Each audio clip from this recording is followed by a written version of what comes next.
కలవరం అసలిది కదా ఒక సంబరం ఒక వరసలా కదిలిన క్షణం ఇక తెలియదే ఒంటరితనం ఎన్నాళ్ళ దూరాలు కన్నోళ్ళిలా వస్తుంది పోయాయి కన్నీళ్ళిలా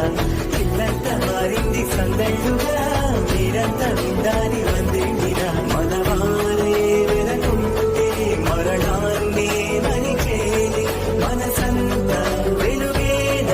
ఇక చీకటెళ్ళింది తెల్లారి నవ్వుతోనే 10 మంది